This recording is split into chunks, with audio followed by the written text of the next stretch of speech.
Hey, everybody, welcome to another deep dive. And today we're looking at learning Japanese. Oof. And we're going to be looking specifically at this textbook, Minna no Nihongo, which looks really comprehensive. It's pretty sick. I've been flipping through it. Yeah. And just in the introduction, I found some fun facts. Oh, really? Like what? Well, did you know that there are more Suzukis than Smiths in Japan? Really? Wow. It's like the second most common surname. It even beats out Tanaka. They have the top 20 surnames listed here. Huh. Interesting. Yeah. So in this deep dive, we're going to be taking a closer look at Minna no Nihongo, trying to see how it approaches teaching Japanese. And hopefully by the end, you'll have a better idea of whether this is the right textbook for you. If you're interested in learning Japanese, or if you're already a Japanese learner, maybe it'll give you some insights into the methodology. Yeah, and I'm already kind of impressed just glancing through this. They seem to have a very detailed approach to pronunciation, which is really important.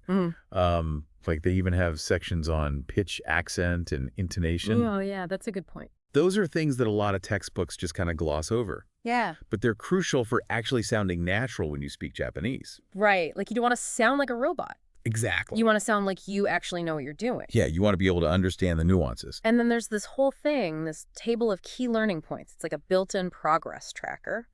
That's a good idea. So you can really see what you've learned and what you still need to work on.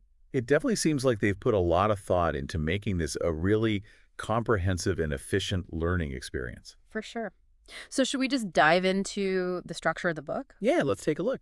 Okay, so the contents section here seems like a good place to start. Yeah, absolutely. And right away, we see a whole section on pronunciation, like we were talking about. Yep, which is a good sign. And it goes beyond just the basic sounds, right? Yeah. There's stuff on moraz and devoicing and even the rhythm of the language.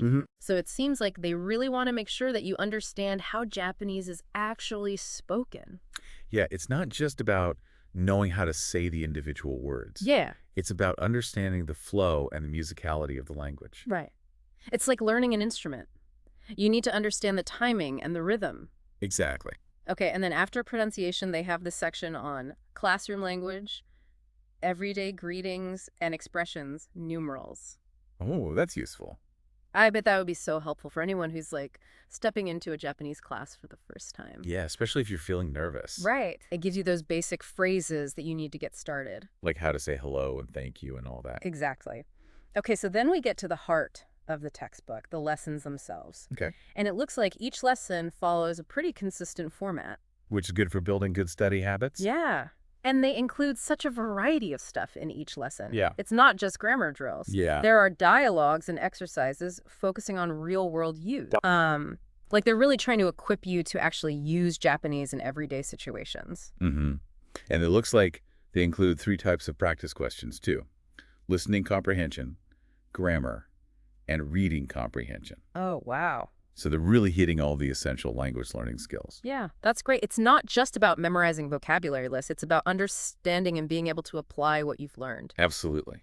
Okay. And then on top of all that, they even have appendices that cover things like verb conjugations and that key learning points table we were talking about. It's a lot of content. I know. This book is seriously comprehensive. It is. They clearly want to make sure you have everything you need to succeed. It's like they thought of everything. Okay, so let's take a closer look at some of the specific lessons. Okay. Just to get a feel for what they cover. One that caught my eye was Lesson 3. I'll take it, please. That's practical. I know. Like, that's something you could actually use if you were shopping in Japan. And then there's Lesson 12, which is about the Jian Festival. Oh, cool. So they're incorporating some culture as well. Yeah, which is awesome. It's not just about the language. It's about understanding the context in which it's used. Right. And then, of course, there's Lesson 16, using a cash machine. Another practical one. I know. That's something everyone needs to know how to do. Especially if you're traveling. Yeah. So I really like how they're focusing on real-world communication skills. Yeah, it seems like they're going beyond just teaching you the basics. Yeah. They actually want you to be able to use Japanese to interact with people and navigate everyday situations. Right, which is ultimately the goal of learning any language, right? Exactly. It's not just about passing a test. Yeah. It's about being able to connect with people and experience the world in a new way. Yeah. Okay, so let's move on to some of the more unique features of Minna no Nihongo. Okay. They have this miscellaneous section that lists some interesting quirks. Oh, really? Like what? Well, for example, they use brackets for omitted words. which is apparently common in Japanese. Oh, interesting. I'm wondering how that impacts learners, especially those who are coming from a language where every word is usually spelled out. Yeah, that's a good point. Could be a bit confusing at first. Right. And then they also use round brackets for synonyms. Okay. I wonder if that's to help build vocabulary or to show regional variations or both. That's an interesting question. It definitely suggests that they're not just presenting one rigid way of speaking Japanese. Right. They're acknowledging that there's some flexibility and nuance. Yeah. And then there's this thing about using kana for common kanji words, Oh, yeah. which is interesting. I wonder if that's a pedagogical choice to make things easier for beginners. It could be. Mm-hmm. Or maybe they just prefer to use more kana in general. Hmm. It'll be interesting to see how that plays out as we delve deeper into the book. Okay. And then another thing that caught my eye was the diverse cast of characters they've created. Oh, really? Yeah. There's Mike Miller from an American company, Karina from Indonesia, even a Brazilian family. Wow, that's great. It seems like they really wanted to make the book relatable to a global audience. Yeah, it's a nice touch. It also adds a bit of realism to the dialogues and exercises. For sure. It's not just a bunch of Japanese people talking to each other. It's like a reflection of how Japanese is actually used in a multicultural world. Exactly. Okay. And then the last thing I wanted to mention is that Minna no Nihongo actually offers 2 different study routes. Oh, really? Yeah. Route 1 focuses on building from vocabulary, and Route 2 emphasizes conversation. Huh. That's a good idea. It's like they're acknowledging that different learners have different preferences. Right. Some people like to start with the building blocks and then put them together, while others prefer to jump right in and start speaking. Exactly. So it's nice that they offer options.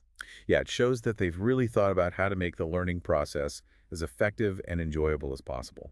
All right, so that's a quick overview of Minna no Nihongo. It seems like a pretty solid textbook. Yeah, I'm actually kind of excited to learn more about it now. What about you? Me too. It definitely seems like they've put a lot of thought into it. And I'm curious to see how all the different elements come together.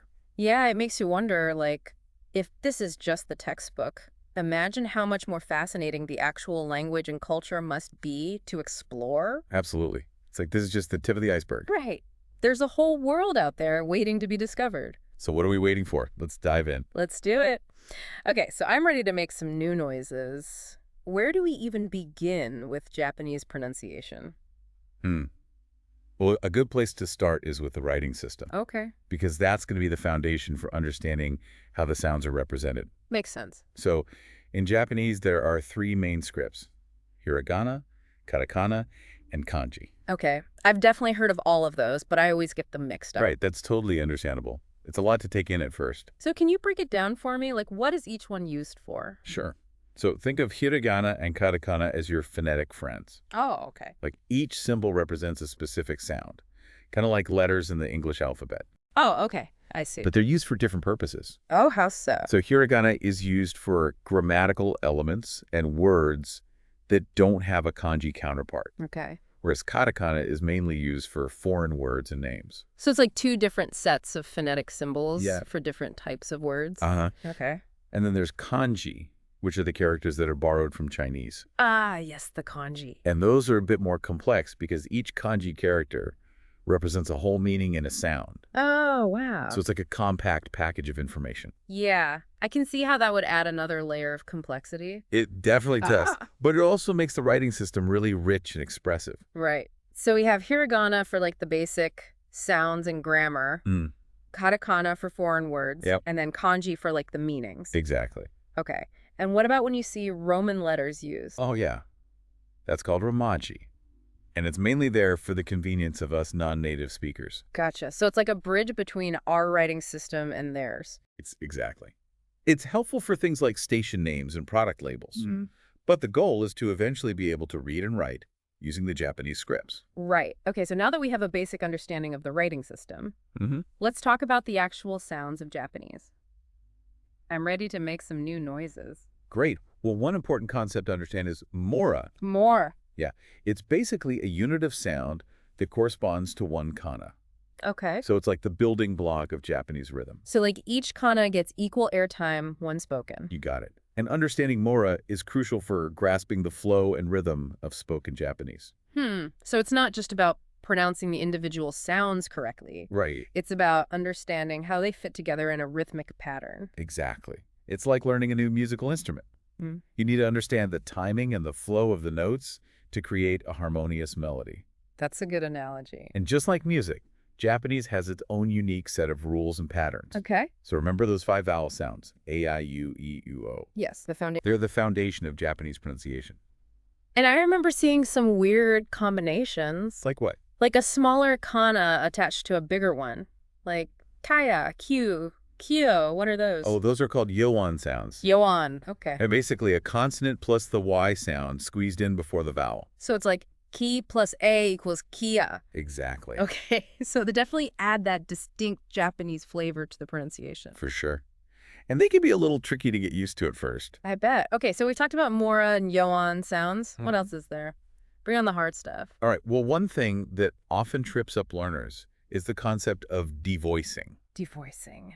That sounds scary. It's not too bad. Yeah. It's basically when the vowels I and U become very quiet or almost silent when they're sandwiched between voiceless consonants. So it's like they disappear. Kind of. They just become very subtle. Can you give me an example? Sure. So take the word for like suki. Suki. Because the U is surrounded by the voiceless consonants and K, it becomes almost inaudible. So it ends up sounding more like ski. Ah. So it's all about paying attention to those subtle shifts in sound. Right. Okay, devoicing. Got it. What else? Well, another important aspect of Japanese pronunciation is intonation. Okay. So like how your voice rises and falls. Exactly. And just like in English, intonation can convey different meanings or emotions. Right. So, for example, questions tend to have a rising intonation at the end, Okay. while statements usually have a flat or falling intonation. Makes sense. That's all about the delivery. And then there's pitch accent, Oh, boy. which can be a real brain twister for English speakers. I've heard about this. It's like we don't really have an equivalent in English, right? Not really. Mm-hmm. Pitch accent is basically the way the pitch of your voice rises and falls as you speak a word. Okay. And in Japanese, the pitch pattern of a word can actually change its meaning. Whoa, wait, really? So the same word can have different meanings depending on how you say it. Exactly. Mm-hmm. For example, the word hashi can mean either bridge or chopsticks, depending on which syllable is emphasized. That's amazing. It is. It's like a secret code within the language itself. It's all starting to make sense now, like how people can have entire conversations with just one word. Right. It's pretty cool. Okay, so we've covered a lot here. Mora yoan sounds devoicing intonation, pitch accent. My brain is full. It's a lot to take in. But the good news is that Minna no Nihongo does a great job of breaking down all of these concepts. Oh, good. And they provide lots of clear explanations and examples. Cute. Because I'm definitely going to need all the help I can get. And remember, the key is to just practice. Listen to native speakers, Yeah. mimic their pronunciation, Yeah. and don't be afraid to make mistakes. That's good advice. Practice makes perfect. Or at least progress. Yeah. So how are you feeling about Japanese pronunciation now? Well, I'm definitely starting to appreciate the complexity of it, Mm-hmm. but I'm also excited to keep learning more. That's the spirit. Because I think once you understand the sounds, it'll make learning the rest of the language so much easier. Absolutely. Pronunciation is the foundation. Right.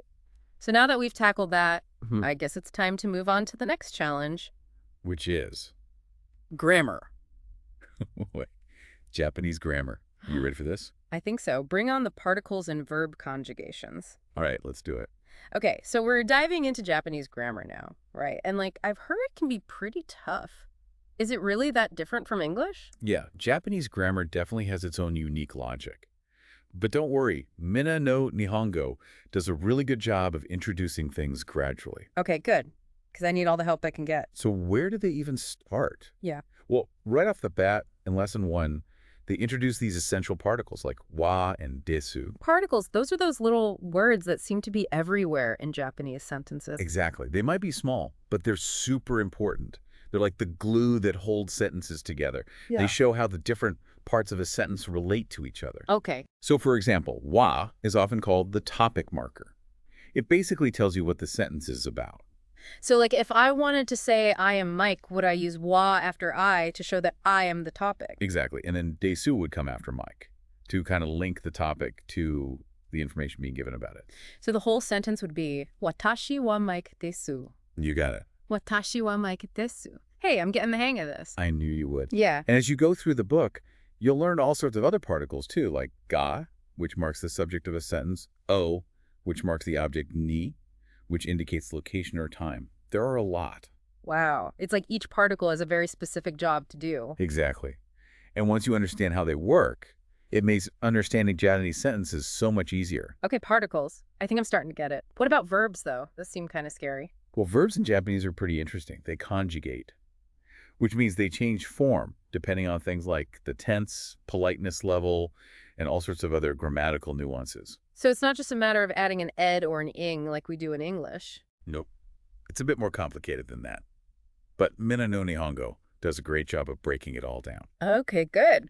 So they start with the masu form, Yeah. which is the polite way to express present and future tense. Oh, okay. So instead of saying I eat, you would say I eat masu to make it polite. Tabemasu. Got it. Perfect. And then they gradually introduce other conjugations, Yeah. like the negative forms, past tense forms, and so on. And I noticed they even have that whole section in the appendices dedicated to verb conjugation. Oh, yeah, that's a super helpful resource. It's like your verb Bible.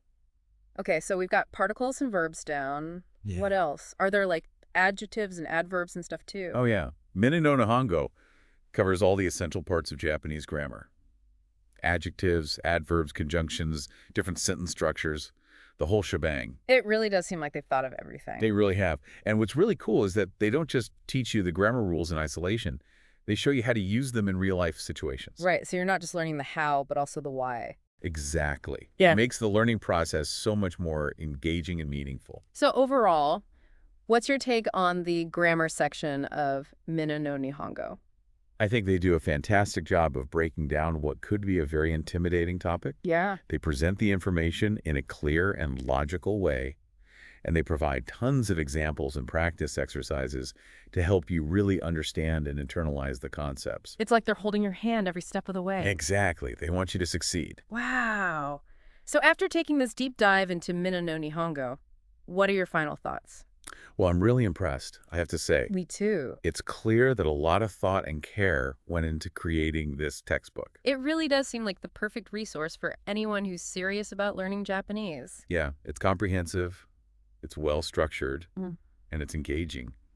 What more could you ask for? Well said. I think we've covered pretty much everything, haven't we? I think so. So for anyone listening out there, if you're interested in learning Japanese, I would definitely recommend checking out Minna no Nihongo. Absolutely. Yeah. And if you've already used it, let us know what you think. Yeah, we'd love to hear your experiences. So until next time, happy learning, everyone. Happy learning.